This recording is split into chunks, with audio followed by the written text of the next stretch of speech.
kelihatan mereka. Allah bayar mereka dengan apa? Surga. Itu ya. Kemudian yang kedua, bapak-bapak jamaah Masjid Al-Amin yang Allah muliakan, salat yang Rasul lakukan dan para sahabat lakukan setelah berjamaah. Salat apa tadi namanya? Khauf. Salat 5 waktu tetap, tapi namanya salat khauf. Ada tata caranya tadi, sudah kita sampaikan. Ini dapat pelajaran sangat berharga nih jamaah. Tadi kan Nabi buat kelompok A dan kelompok B kan?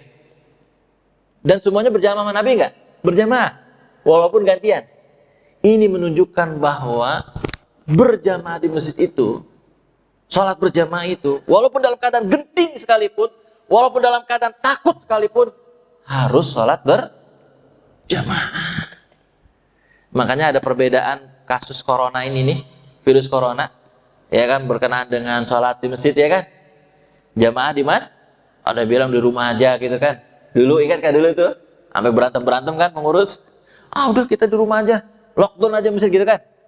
Ini nih ada ulama yang berpendapat ini, yang namanya sholat di masjid, ya kan, berjamaah bagi laki-laki itu suatu keharusan. Walaupun dalam keadaan ini buktinya nih, sholat khauf tetap berjamaah nggak? Walaupun dalam keadaan perang. Walaupun dalam keadaan perang, genting kan namanya, tetap sholat berjamaah. Tapi kita menghormati orang yang mungkin pendapatnya di rumah aja, nggak apa-apa. Cuman harusnya juga menghormati orang yang pendapatnya berjamaah di mas, sama-sama menghormati mestinya. Tapi khususnya yang sholat di masjid dalam kondisi ini harus yang sehat. Harus ya, yang sakit-sakit, flu, batuk di rumah baik dah, ya kan? Kan enak kalau begitu tuh. Ya, nyaman dah tuh. Begitu jamaah yang dirahmati Allah. Yang kedua, kita sedih nih kalau di rest area. Lagi kita mau pulang kampung atau lagi mau jalan-jalan, kan suka berhenti di rest area. Kan di rest area ada masjid. Ya kan? Ada masjid. Kita sholat di dalam. Allahu Akbar walillahilham. Itu banyak banget jamaahnya. Ini ngadain sholat jamaah ini. Jamaah ngadain sholat. Jamaah sholat. Nggak boleh. Ikut jamaah yang utama. Ikut jamaah yang udah ada. Jangan buat jamaah lagi nih. Ini contohnya nih sholat khauf. Tetap ya, mereka berjamaah bersama satu jamaah. Enggak terkotak-kotak gitu. Walaupun sah sih hukumnya sholatnya, cuman makruh. Kata para ulama fikih, makruh hukumnya. Cuman kan kita sedih ya. Masa sholat banyak banget jamaahnya? Saya sering lihat tuh di rest area. Di jamaah ini sholat, di sana nonton, ada lagi di belakang sholat, di depan sholat. Mesti pas kita datang ke masjid kita lihat. Ya, tapi kalau kita datang begitu, yang mana duluan? Bingung kita jadinya. Yang mana duluan yang duluan sholatnya? Bingung juga kita jadinya. Ya udah ikut yang mana baik dah kalau begitu, kalau udah begini kejadiannya. Kecuali kalau kita tahu. Ya mestinya jangan begitu mestinya. Yang bagus itu satu jamaah saja. Ya kan? Harusnya. Tapi ya susah kita nih kaum muslimin kadang-kadang. Itu yang kedua ya Bapak yang dirahmati Allah Ta'ala. Yang ketiga, seorang musyrik yang tadi Arab Baduy yang ngambil pedang Nabi, kemudian membunuh Nabi, itu menunjukkan kerasulan dan kenabian Nabi Muhammad. Nggak masuk nalar, nggak masuk logika. Kok bisa-bisanya ya? Nabi terhindar daripada pembunuhan itu gitu. Itu karena apa? Kenabian dan kerasulan Nabi Muhammad sallallahu alaihi wasallam. Dan poin penting dalam kasus ini yang paling penting adalah bahwa kejadian ini pemenuhan janji Allah kepada Rasul yang tersurat dalam surah Al-Maidah ayat 67. Surah Al-Maidah ayat 67 yang artinya dan Allah menjagamu dari gangguan manusia. Maksud gangguan manusia ini adalah pembunuhan. Pembunuhan demi pembunuhan. Nah, itu yang paling penting. Dan jamaah yang dirahmati Allah, kita jadi takjub terhadap kenabian dan kerasulan Muhammad sallallahu alaihi wasallam. Yang keempat, penyebutan kisah Jabir bersama Rasul sallallahu alaihi wasallam itu juga menunjukkan bahwa perilaku Nabi Muhammad itu paripurna. Attitude bisa serius, bisa santai, bisa lucu, bisa jenaka, ya romantis, itu Nabi sallallahu alaihi wasallam. Jadi kalau melihat akhlak yang sempurna, ya Nabi. Ada semua. Nah, kalau anak zaman sekarang katanya K-pop, artis-artis K-pop, iya kan? Artis K-pop, ada yang cuman bisanya ngelucu, tapi nggak bisa yang lain. Tapi Nabi Muhammad SAW bisa semuanya, bisa ngelucu, bisa ini, bisa itu, dan seterusnya. Itu Nabi Muhammad SAW. Ya, tergambar oleh kita ketika Nabi ngobrol sama Jabir, bersama Jabir, gambaran utuh tentang perilaku Nabi Muhammad SAW terhadap para sahabat, ya, yang menyangkut keluhuran budi pekertinya, attitude-nya, akhlaknya, kelembutannya, kesopanan dalam bertutur kata, kejanakaannya dalam bercakap-cakap, dan kecintaan yang tulus terhadap para sahabat. Itulah Nabi Muhammad SAW. Ada cerita sedikit nih jamaah yang dirahmati Allah. Ketika Nabi diundang oleh Sahibul Bait untuk menyantap makanan, ya, diundang. Kemudian Nabi ngajak rekan-rekan yang lain, sahabat yang lain nemenin Nabi. Nah, pas Nabi bertamu, Sahibul Bait menyediakan buah anggur. Setelah disediakan, suruh silakan makan Nabi dan para sahabat, ya kan? Kalau orang Betawi nih, bapak-bapak, kalau makan udah sediain, kagak dimakan dia ngambek nih. Kalau orang Betawi mah nggak ada basa-basi, makanan harus dimakan udah sediain. Ya kan? Kan ada orang basa-basi, enggak, disangka rakus gitu kan. Padahal tuh orang Betawi itu suka kalau makan disediain dimakan. Justru kalau nggak dimakan dia tersinggung. Orang Betawi itu. Nah, jamaah yang dirahmati Allah, Nabi makan nih. Ini akhlak mulia. Nabi makan anggur, dicoba sama Nabi. Tamu yang Sahibul Bait ngeliatin Nabi makan. Nabi kayak mau ngabisin semuanya. Mau ngabisin semua tuh anggur yang disediain oleh Sahibul Bait. Kata yang sahabat Nabi yang ini yang nemenin Nabi, angel tuturannya tuh apa namanya? Angel gitu kan.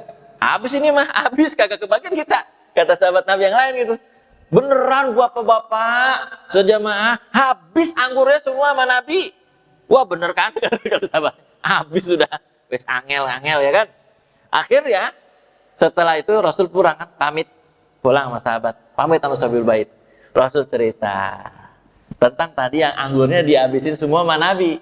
Kata Nabi apa? Tahu nggak kalian kenapa aku habiskan? Bukan rakus aku, asem rasanya, kecut, asem, dan aku nggak mau engkau mencicipinya, nyeletuk deh, asem banget ini, kan nggak enak sama tuan rumah. Begitu kata Nabi. Nabi nggak mau nanti sahabat-sahabat pas nyobain anggur asem banget, terkomentar kagak enak, didengar sama Sahibul Bait. Tuh gitu Nabi yang punya perasaan kepada sahabat Nabi yang ikut sama Nabi, dan perasaan menjaga Sahibul Bait. Saya tutup, mungkin barangkali ada yang mau bertanya atau tidak. Kalau tidak, alhamdulillah kita bisa. Baik, ayahanda, tafadhal masykur. Jazakallah khair, ayahanda udah menambahkannya atau mempertegas kembali, mestinya kita seperti itu, mengikuti akhlak dari Nabi SAW. Memang bapak-bapak jamaah Masjid Al-Amin yang Allah muliakan, kita belum pernah berjumpa dengan Nabi, sama sekali belum pernah berjumpa, belum pernah melihat Nabi SAW, dan belum pernah bermajlis dengan Rasulullah, belum pernah kita bercanda dengan Rasulullah. Tapi ketika membaca sirah, seakan-akan kita sedang bersama Rasul, sedang dalam satu majlis bersama Rasul, dan sedang ngeliatin Rasul bercanda, sedang meliatin paripurnanya akhlak Nabi, perfectnya akhlak Nabi SAW. Mestinya sebagai umat Nabi Muhammad, kita pun ikut seperti itu. Kita menjaga perasaan siapapun, ya, orang lain.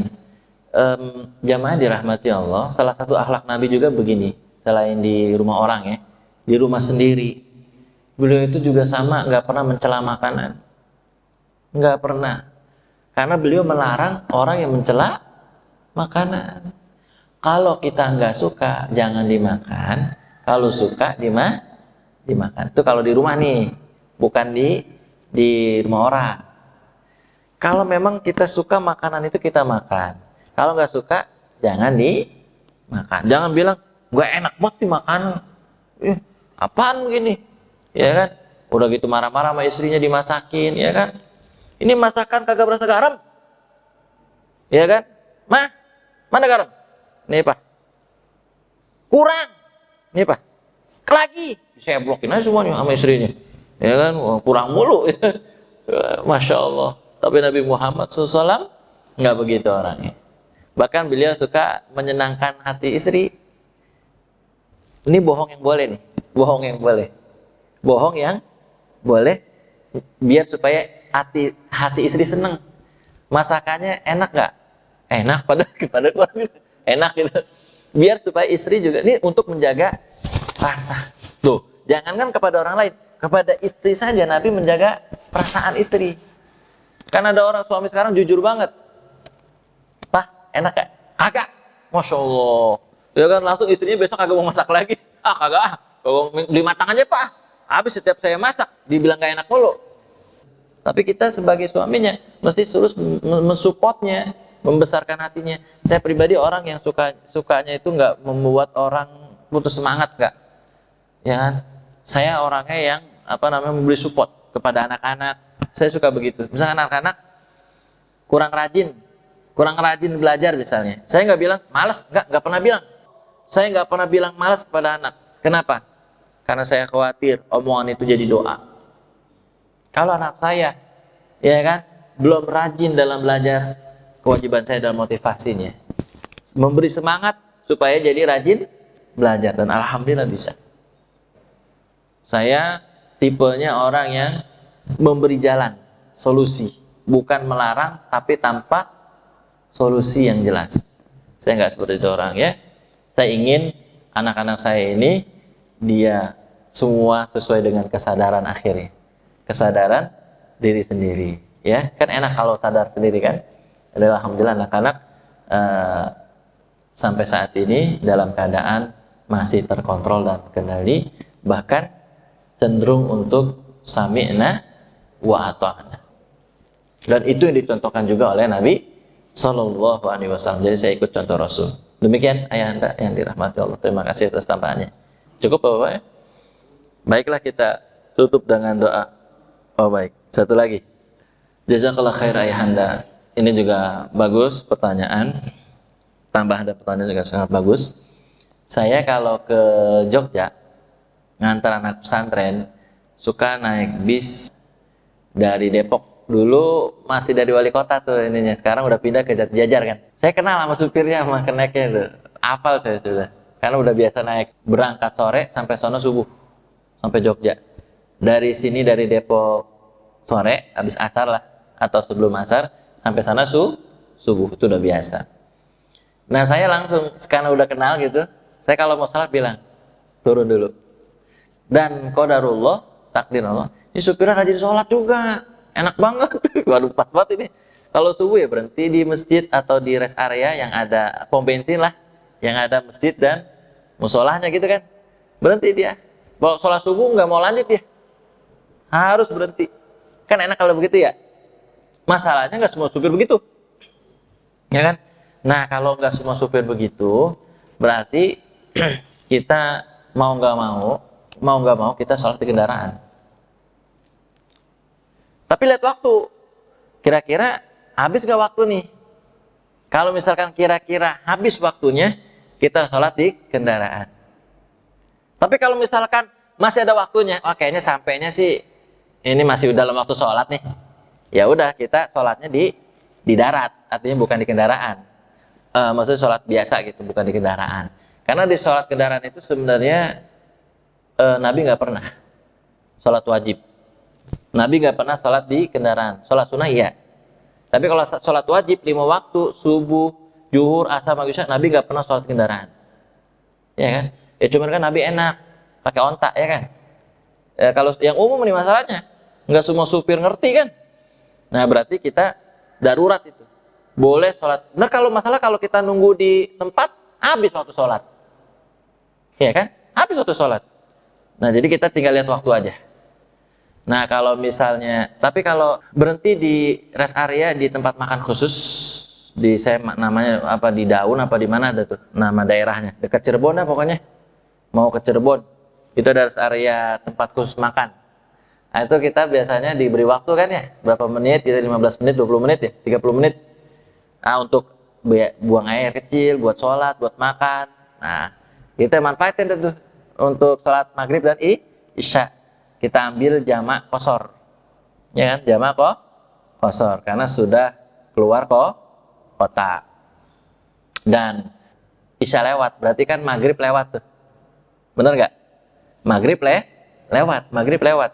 Ya sudah, berarti kita sholatnya di situ kita jamak qashar.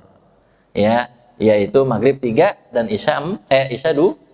Maghrib 3, isya maghrib dulu baru kemudian isya. Begitu biasanya. Nah, kalau subuh alhamdulillah tepat waktu.